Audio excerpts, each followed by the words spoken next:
I'm Jessica Smith. And I'm Diana Denke. And this is Executives in the Wild, a podcast that interviews remarkable leaders and changemakers to understand why being connected to nature is so crucial to their happiness and professional success, and how it's helping them to make a positive difference in this world. We want to showcase inspiring guests who have successfully integrated a connection to nature into their lives. We want to give our listeners a beacon of hope that there is a better way to lead in these uncertain times, one we can all lean into if only we dare to step into the wild. Our guest today is Thierry Malleret, and really, Thierry, we're honored to have you with us. Permit me to read a little bit your bio so that we do it justice. Thierry is the brilliant mind behind Monthly Barometer. His career has been a fascinating journey through investment banking, government, academia, and various think tanks. He has been the chief economist at a major Russian bank, an economist at the European Bank for Reconstruction and Development based in London, and served for 3 years in the office of the Prime Minister of France in Paris. At the World Economic Forum, Thierry founded the Global Risk Network and crafted the Davos annual meeting program.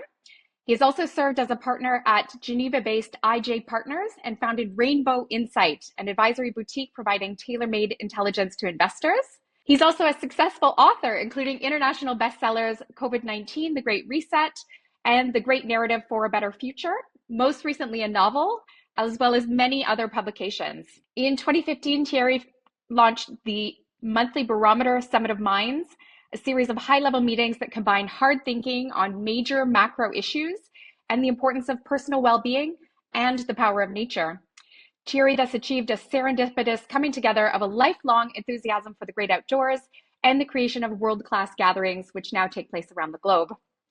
Thierry holds 2 MAs and a PhD in economics from Sorbonne and École des Hautes Études en Sciences Sociales in Paris and Oxford.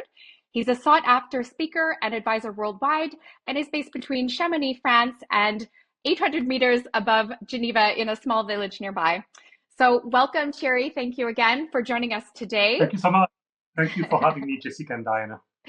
Great. And let's get started.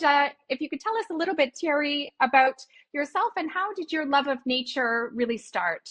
How did it start? Slowly, I guess. It's not something I think that comes very naturally because we take nature for granted. You know, we live in it very often. Even if we live in cities, we enjoy nature. We have an appetite, I think, a natural appetite for nature. I lived in Paris when I was a child, and I was always happy to go outside. You know, the Forêt de Fontainebleau, Forêt d'Armenonville, all these beautiful forests around Paris. But when you're a child, you don't ask yourself, do I love nature? Because again, you take it for granted. It's part of your life. You feel, if you ask yourself the question, that you have an appetite for nature because it's important to you, but you don't love it that much. So it's something that came very, very slowly. I always loved being in nature. I think, like pretty much everybody. I think nature can be many different things. And when you started, Jessica, you said the wild. One of my MAs in social anthropology, and I always a very keen interest in trying to understand the content behind the concept that we use. And nature is a very ambiguous concept. Nature in Europe is not nature in Northern America, for example. In Europe, we love nature, but there is no wilderness anymore, unless you go far north.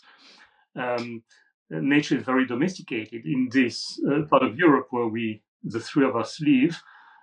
Nature is phenomenal, but it's incredibly domesticated. It's truncated in many respects. I live in Chamonix. You go to the top of Mont Blanc and you see signs of anti-natural things everywhere. Electric lines, roads, buildings. So nature can be very many different things to many different people. And I started loving it because I slowly realized the extent to which it does us good. Yeah, that's really interesting you mentioned it. I think we all have our journey where we kind of started to develop that connection to nature. It does us good, and we want more of it, or we want to adapt our lives more to create space for that kind of time. So, if you reflect on that journey, how do you think your relationship with nature has evolved over time, and where is it today? How do you connect to nature today? Do you have any rituals or habit or routine that regularly enables you to maintain that connection? Yeah. So as you said, it's something that evolves without you realizing what it truly means. So as I said earlier, nature was always important to me, and I think it's important to most of us. We love being in nature, in the sea, in the forest, in the mountains, and again, it's something that I took completely for granted. I had the privilege as a child to spend some time in Chamonix, where my parents had a small chalet. So I always enjoyed nature very much. And I lived in big cities for most of my life, in London, in Paris, in New York, in Moscow. Geneva is not such a big city. It's the smallest of all large cities, but and Geneva is very much exposed to nature. And it's when I came to Geneva about 20 years ago. At that time, my wife and I had 4 daughters. And we realized that every time there was an issue within the family of some unhappiness or some tantrum, it was resolved by going in nature. So I live in this small village, which is 800 meters above Geneva, and above us, it's full nature. It's Les Voirons, it's a mountain that culminates at 1500. It's the forest. And we didn't realize it at the beginning, but then we understood that being in nature has a healing power, because every time there was an issue to be addressed, it was best done in the mountain, in nature, and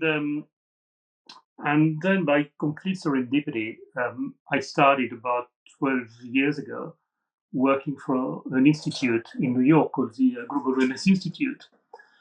I worked on issues such as well-being and productivity, this sort of stuff that we all know now because there is so much published about it. But the better we are mentally, physically, the most productive we become, the happier we are. And the chance of being involved with the Global Wellness Institute gave me the privilege of talking directly, which I had never done before, to psychologists, to doctors, to neuroscientists, etc. And so I digged a bit into this issue of nature, telling them, I realized that when I was out, I was always more creative, that I was able to address issues with my children that we couldn't discuss otherwise, that it makes us pro-social. I had the feeling that being in nature makes me a better human being, which is a very basic observation, very trite observation in many respects. But then I understood by talking to these people that it was grounded in science. And then for me, the connection with nature became walking.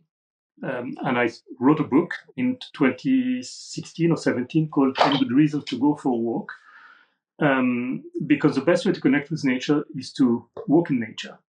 Then you are immersed in nature. If you walk, you are fully enjoying nature much more than any other activity, because when you walk, you don't have to be in control, being attentive about what you do. If you bike or if you climb or if you ski tour, you have to be careful. You have to make sure you don't make any mistake. You are attentive about your activity. When you walk, it's a state of meandering. In French, there is a word called flâner. I don't know how it translates properly into English, probably meandering. When you walk in nature, you're fully immersed in nature. You don't have to think about anything else, or you don't have to think at all. You just walk, and you let yourself be infused by the magic, beauty, power of nature. And I can see the incredible power of nature.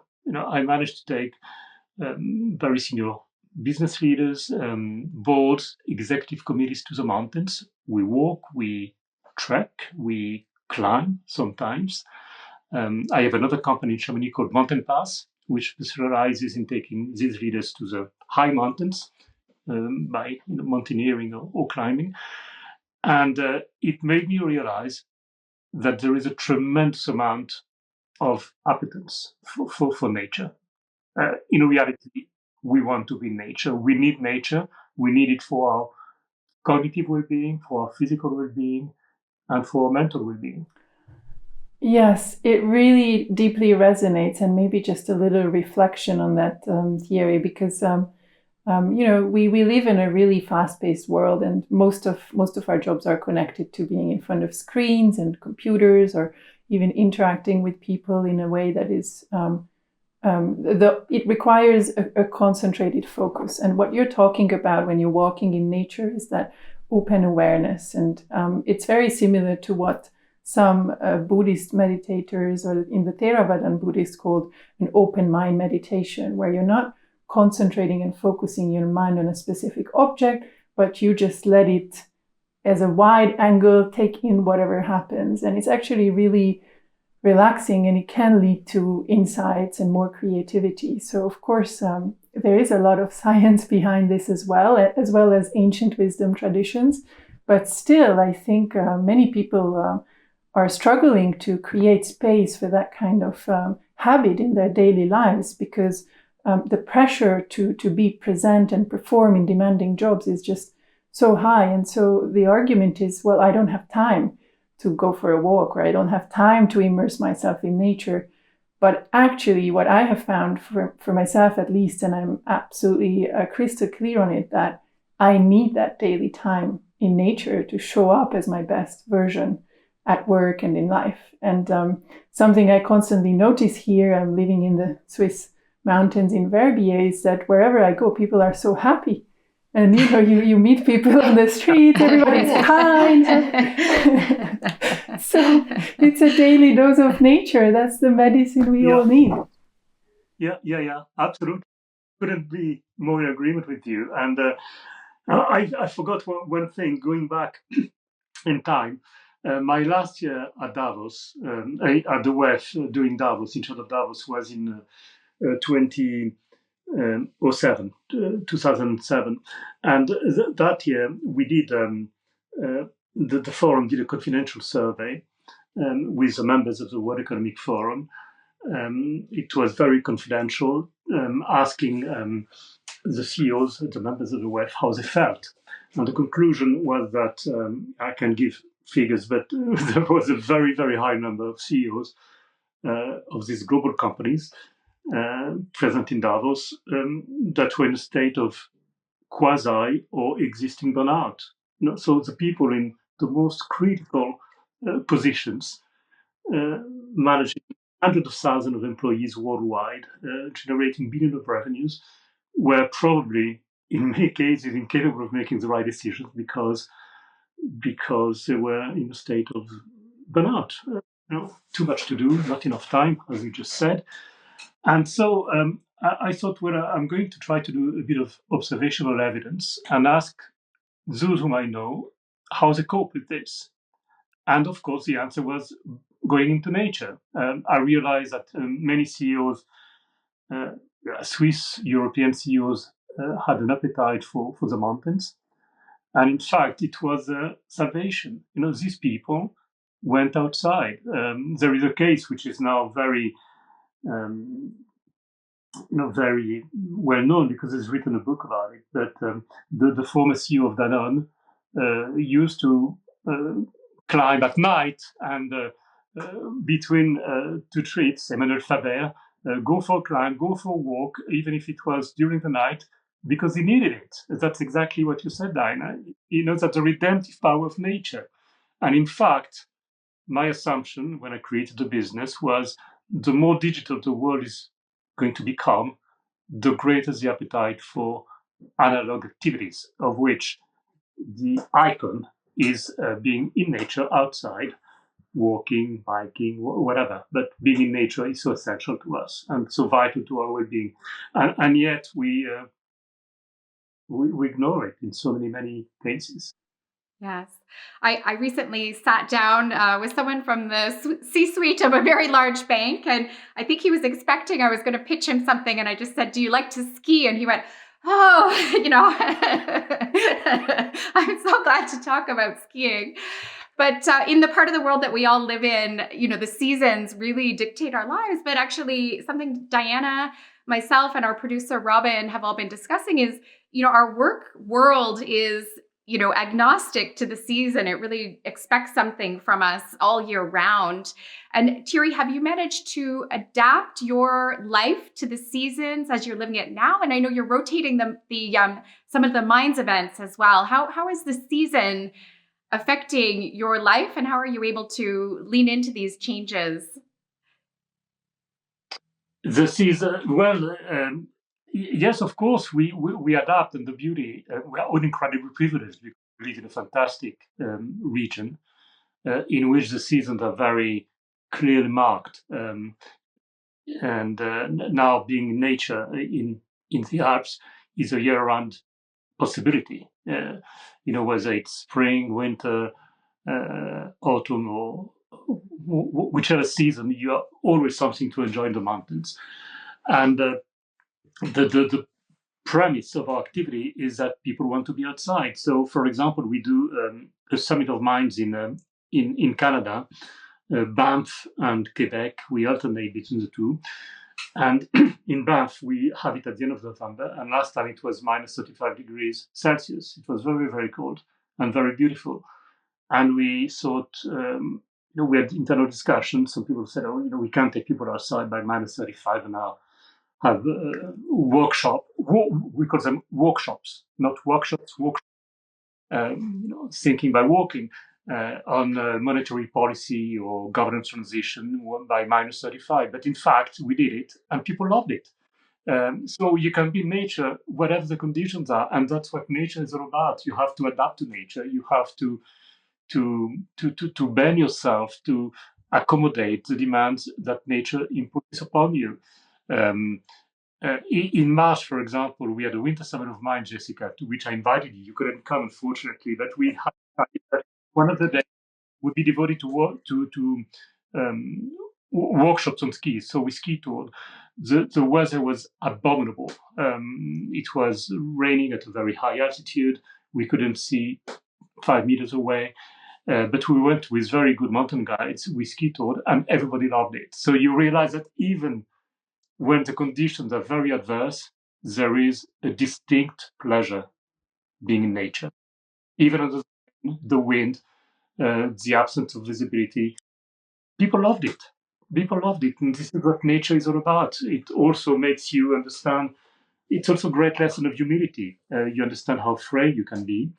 And when you're in nature, you're in real nature, in the wilderness, you realize what your place is in the world, and it puts you in a position of great humility, which is very good to address the issues that are of concern to all of us. Yeah, and you already, of course, through those insights of being in nature, your sense of purpose have changed because you pivoted your whole career to start something that helps other people to reestablish that connection to nature through summits of the mind. So I understand that there's not one moment anymore because that entire experience has led you to start something new. Absolutely. And then it becomes something very natural. Being in nature is being natural. And by the way, I forgot to mention that earlier, but I want to say it. One of the observations that prompted me to write the book is that when I was at Davos, so back in 2005, 6, 7, I realized that all the tech CEOs made the most important decisions by being outside in nature. Whether it was Steve Jobs, whether it was Zuckerberg, every single one of them, there were articles saying, when I have a top decision to make, I go on the beach or I go in the forest. So much so that Apple, when it built this incredible new headquarters in Cupertino, decided to put a forest in the middle of this ellipse. And decisions are made. Board takes place outside in this artificial forest. Well, artificial, real tree, but it's artificial in the sense that it's built within a building.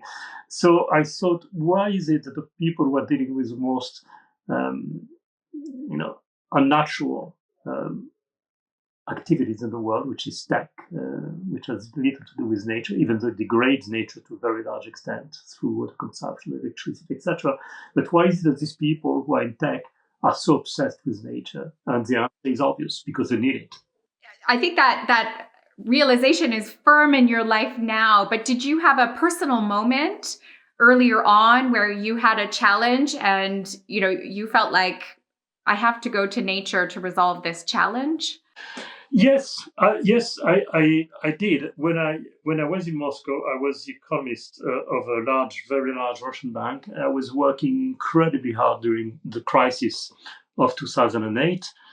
1998, during which Russia devalued the ruble and defaulted. And I was on the trading floor. I was working 16 hours a day, and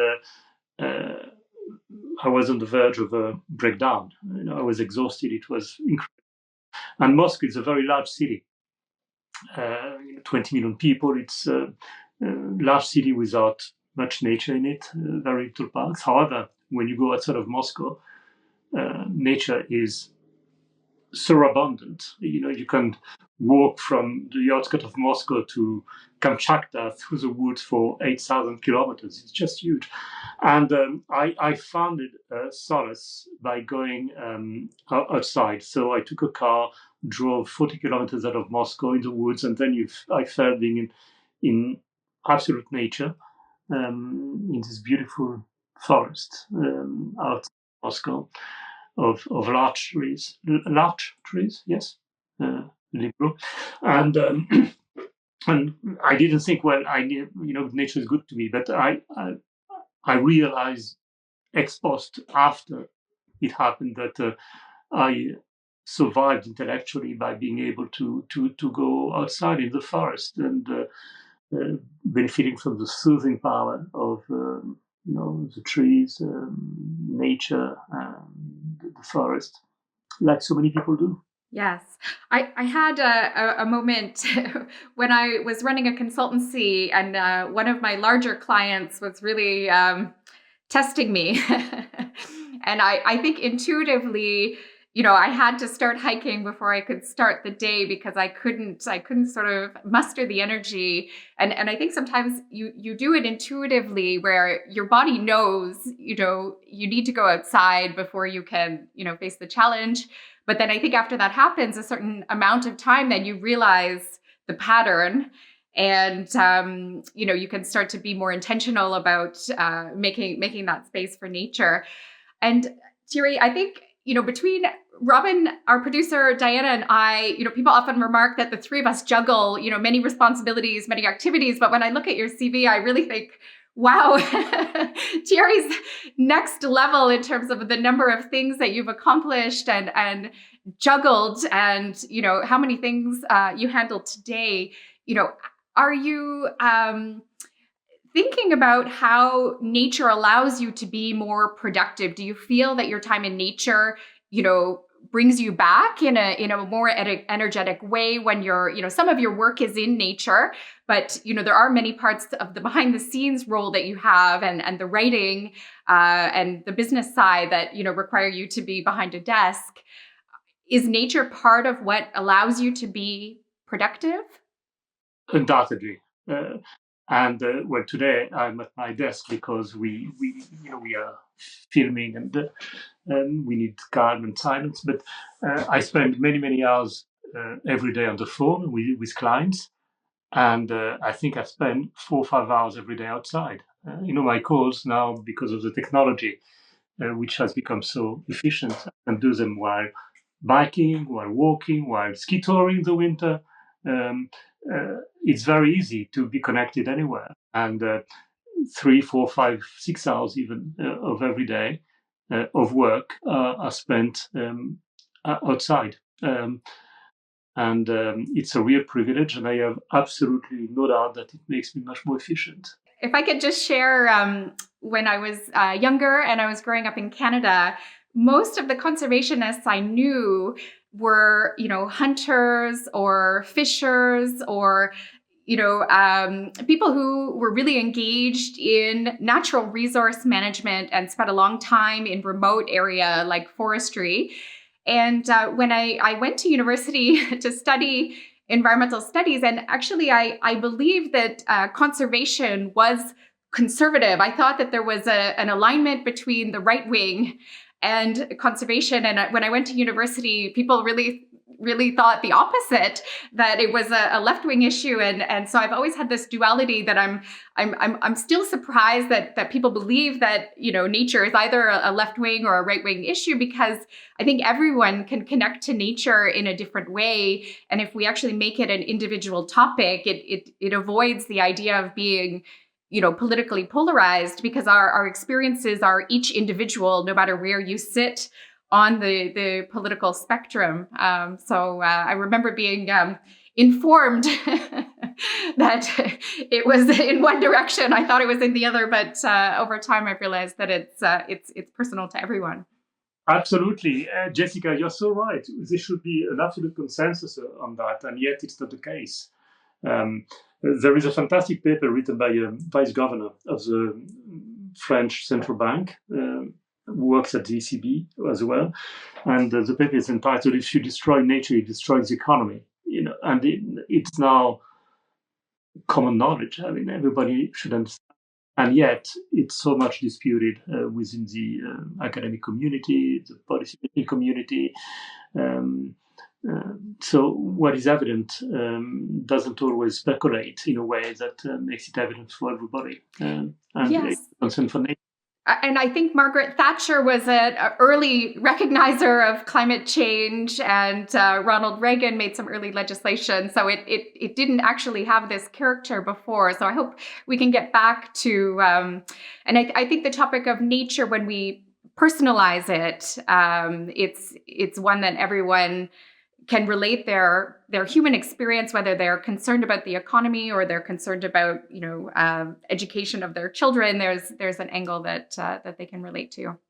And I think a lot of this debate is really around where do we want our future to go, and which kind of activities do we want to give more value and weight to, and of course it weighs in the economic decisions that are being made. But I'm really curious to also just hear, Thierry, how has the time that you spent in nature impacted your own thinking about the future? Has it filled you with more hope and optimism, or perhaps despair? And what do you think the relationship will be like between humans and nature in the future? Well, it's a very complex question, because there is the immediate impression that I derive from nature, from living in Chamonix. And in Chamonix, it's painful, because you can see on a daily basis, you can see the glacier retreating on a daily basis in the summer, if you observe very carefully. So it's a concern that affects you very profoundly, because you live in it and you see it. It's happening under your very eyes. Visually, it's just phenomenal. Like, it has retreated hundreds of meters, and there's like maybe 50 meters of depth that we've lost, and it's really touching once you see it that vividly. But it's an issue that we're going to explore at this year's Summit of Minds. Now you can say that everywhere, in every single country around the world, you have extreme weather phenomena that illustrate the celerity with which nature is being degraded. Wildfires, droughts, rain, flash flood, etc. And it doesn't seem, there are many surveys conducted by sociologists, anthropologists, economists, and it doesn't seem to be affecting very much the way in which people think about nature, much to my surprise. For many people, the natural attitude is to be in denial about the issue. So it's not clear cut, and it's hard to tell how this is going to evolve as the situation regarding nature deteriorates further. Yes. And I don't think we can talk about the future without AI and the role of AI. And I've also recently become more familiar with the emissions footprint, for example, that data centers produce. That each transaction that we have, and when we use Chat GPT, what a huge footprint that is in terms of emissions. And all three of us are very fortunate to have professional jobs, and we can better harness the tools of AI, but it maybe means that there's less employment opportunities maybe for younger junior writers, for example. I know a lot of people are using Chat GPT instead of hiring a junior writer. What are you thinking about AI and how it influences our future and our relationship with nature and the inequality dynamics that you mentioned earlier? Well, at the moment, it's driving a surge in electricity consumption. We see it with Apple, Google, all these large companies backpedaling the commitments they made to net zero because of the phenomenal increase in electricity consumption triggered by the consumption of generative AI tools. And we are all culprits of that. When I ski tour, I use a very sophisticated app so that I never get lost. I have it with me. I download it on my phone. We use it. It's very, very hard to resist the lure of technology, which can help us in so many respects. So we all hope that technology will provide a solution, that there'll be new batteries will make progress, that the grid will be better connected. And all this is true. There is a phenomenal amount of progress. The more progress we make, in many respects, the more consumption it generates because new tools that are disposable, such as the one you just mentioned, Jessica.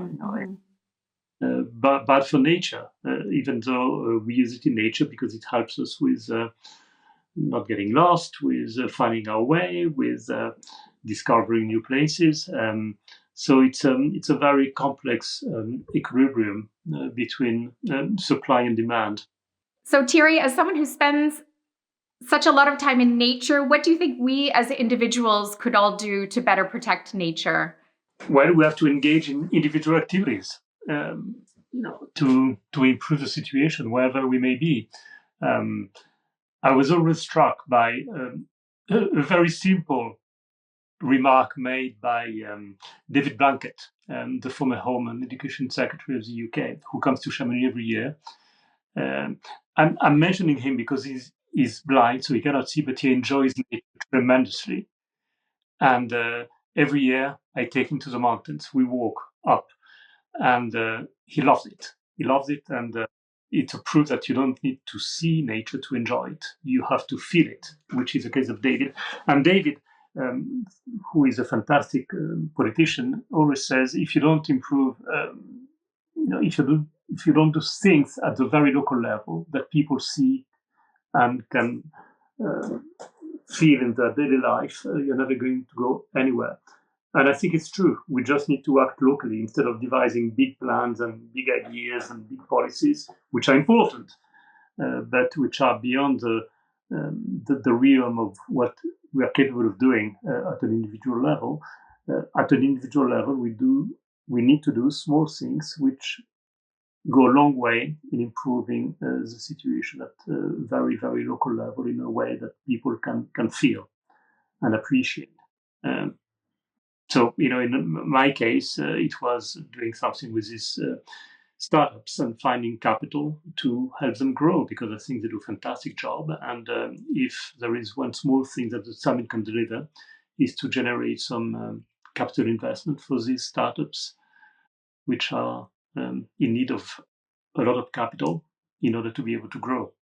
And Thierry, our concluding question is really just a reflection on What do you think is the greatest lesson that nature has taught you? Wow, that's a very complex question. I think the greatest lesson is to put me in my place, um, to learn, to teach me humility, and to understand how dependent we are in relation to the environment in which we live and evolve. So nature reminds you this all the time. Yeah, it's a sense of infinite goodness, but it's also very fragile, and you appreciate that when you're in nature. You realize that you're a tiny, tiny atom in in the universe life, and it allows you to get rid of any sentiment of greatness or importance or over-importance or these kind of things which are not good in terms of our well-being. Great. Well, Thierry, we've learned so much. I've just appreciated all the insight that you've shared with us. We have 4 quick fire questions that we're closing out every interview with. Our first one for you is, where is your favorite place in nature? I don't have a favorite place. And I think favorite places are very context, mood dependent. What I love with nature is going to a summit. Because from any summit anywhere in the world, the view is stunning. So from any summit, you can enjoy the essence of beauty and discovery. So any summit is my favorite place. And it can be the summit of a hill. It doesn't have to be a big, big summit. And what is one place in nature that you haven't yet visited, but you would love to? That's infinite. There's so many places. Just give us one. The one which I would like very much to visit is Patagonia, where I've never been. And I think it's fantastic for its pristine nature, for walking, trekking, climbing, kayaking. So I'd love to go to Patagonia. Excellent. And do you have a favorite piece of art, a book, poetry, or a film that you feel connects you to nature? Yes, I have 2. One, and you may remember, Jessica, is Gabriel Lopez, a painter of nature, of the mountains, and who have these gigantic paintings in the majestic Congress Center in Chamonix. And so Gabriel Lopez spent much of his life in nature, painting nature, the mountains, but also the Thames, the forest in England, many different places. And I find them incredibly beautiful and inspiring. A book, I'm going to recommend a book which I'm rereading at the moment, The Walk, from Robert Walser, a prominent German novelist of the first half of 20th century. And it's fantastic. The Walk is a fantastic novel which tells you everything you need to know about walking in nature. What is one thing you would recommend for listeners who want to better connect to nature? Just going outside, anywhere. And walk. And walk. It can be a park in the city. I was in Paris last weekend, and I went to some of the parks in Paris, even small parks. It's fantastic. It's nature. It's beautiful. It's nature in cities. So it doesn't have to be something phenomenal or new or incredible. Just being surrounded by trees, by greenery, by blue if you are on the seaside, it is phenomenal and achieves a great deal in terms of your well-being. Thank you so much, Thierry. Thank you, Diana. Thank you, Jessica. Thank you very much for having me. It was an honor to be on your podcast. It was a pleasure having you. Thank you so much. Thank you. Thank you. All the very best. Very best. Wow, that was Thierry was a great guest. He touched on elements of well-being and nature's power to heal and resolve family conflict. He touched on the way that senior business leaders use time in nature to make better decisions, to fight burnout, to be more productive. I thought it was quite a fascinating discussion. Absolutely. And, Thierry is very modest how he presents himself. But, he is the person with Klaus Schwab who brought together the idea of the Davos Summit. And I thought that was very interesting insight from him that their confidential survey of the CEOs and world leaders who come to Davos in January, many are on the verge of burnout. And, these are the people that are making decisions that are material to our world. So I thought that was very, very remarkable and insightful that he shared that. And I can see very much how he turned to, create the Summit of Minds where, it is in an outdoor setting. And it does have elements of, regenerating through the walkshops that he mentioned and other outdoor activities with leaders. So really, I thought it was an incredible perspective from him and really a life well lived. Yeah, and I just hope this information gets out more, because he also mentioned that large corporations are still struggling with giving people more flexibility over how they work and where they work from. But without it, it's going to be really difficult to reestablish that connection to nature, and especially to do that in a way that it is a part of your daily lives. So I hope that information like this can become much more widespread, and we start to see time spent in nature as a fundamental asset and a foundation to our lives, and not something that takes us away from our jobs. Absolutely. And I think Thierry is a wonderful messenger for that. He has, many heads of state and CEOs in his network. So I think the message that he's able to bring about nature gets to that elite level in our world. And the fact that he's moving the Summit of Minds around the world to different locations. I'm really grateful that he picked up this topic and is so passionate about it. So wonderful interview, and just an absolute privilege to have him with us. Really touching that he loves to experience nature, although he can't see it, he experiences that. I thought that was another interesting remark from Thierry. Yes, we can all feel nature. Mm-hmm. It's so viscerally connected. Thank you for listening. This was Executives in the Wild with Thierry Malleret as our guest. Executives in the Wild is created by Diana Denke, Jessica Smith, and Robin Agustin. Those involved in the podcast are doing so in a personal capacity, and views expressed are not necessarily associated with their employers. You can follow us on LinkedIn and Instagram at Executives in the Wild, or go to executivesinthewild.com, where you can sign up to be a part of our community. Please support us by subscribing and sharing this podcast, available on YouTube and most outlets including Spotify and Apple Podcasts. Thanks so much for joining us. We'll see you soon.